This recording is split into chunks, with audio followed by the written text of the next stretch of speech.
When it comes to Pokemon Sword and Shield, everybody just can't stop talking about the trees. Now, the trees in mainland Galar are nothing amazing, but when you head over to the Crown Tundra, you get to see just how thick the trees there can get. Now, the first and most prominent tree obviously has some kind of relevance to the plot of the story of the Crown Tundra, or at least I would assume so, as we see it appear in the cutscenes featuring the legendary birds, and it appears in the gorgeous promotional art for the Crown Tundra. As it is a giant tree with a strong pink coloration, I've thrown around the idea that it has some kind of connection to Dynamax phenomenon and max energy as a whole. In the Galar region, max energy seemingly courses throughout the land, spouting out of holes in the ground leading to raid dens. So this max energy also seems to affect things that grow in the region as well. We see this with the max mushrooms that grow in the Isle of Armor, as well as the max honey produced by Dynamax Vespiquen. Since of course honey is made by bees pollinating flowers and all this and that, it has to be a result of the stuff growing in the Galar region probably becoming mutated or changed when Vespiquen goes through a Dynamax transformation. Little mini theory in itself right there. I think then that it would make sense for trees to be affected as well, as might be the case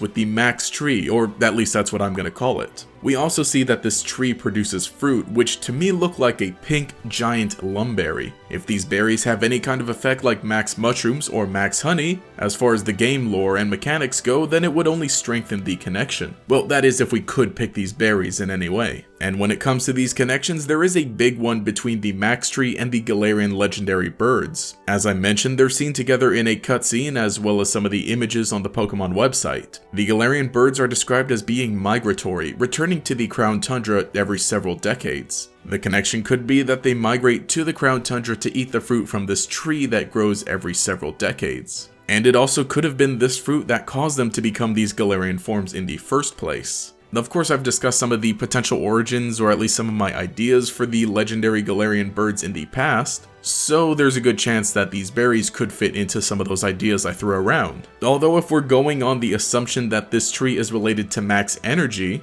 we haven't really seen it change anything in a Pokemon on this level, mostly of course only affecting the Dynamax phenomenon. But an interesting idea nonetheless. For sure there's got to be some reason that the Galarian legendary birds migrate and that they seem to be drawn to this tree. But there is one more tree in the Crown Tundra that might be of some significance, and that is the other giant tree. Because of its size and proximity to the first max tree, I have to assume that the ancient tree, that's what I'm going to call it, has a similar origin, be it as a result of max energy or something else. But of course the differences between the two have me doubting. Either way, this tree has lost all of its leaves, likely due to the fact that it's in more of a snow-covered area, but of course it could be due to the fact that it's an older, deader tree. But the most defining feature is that some kind of temple seems to be built around it. We do know that there are people living in the Crown Tundra, and that there are also other temples around to house the Regi Pokemon. But with this one, it seems to be built around the tree because it has some importance. I mean, it's not like they're gating off this tree because it's dangerous like they did with Regieleki and Regidrago.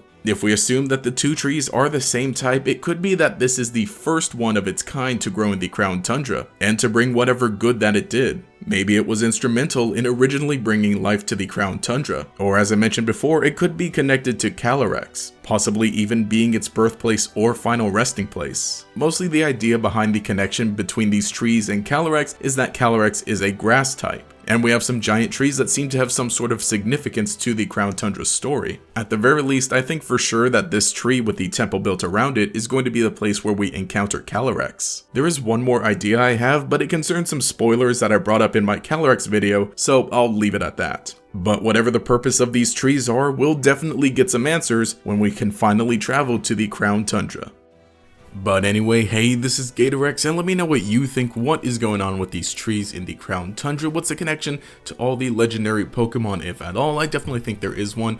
Something I didn't mention that I thought of like just now is, well, what if GatorEX was the one who caused these trees to grow? It is a grass type, and it could be any of those. But yeah, let me know what you think in the comments below. I think we've kind of exhausted the Crown Tundra as far as topics go until we get another trailer, which who knows when that's going to happen, maybe sometime this month. But if there are any other video ideas you'd like to see me discuss, I always read the comments. And thank you guys for being so supportive over this last week, as I had to delay some videos. I'm feeling fine now, much better.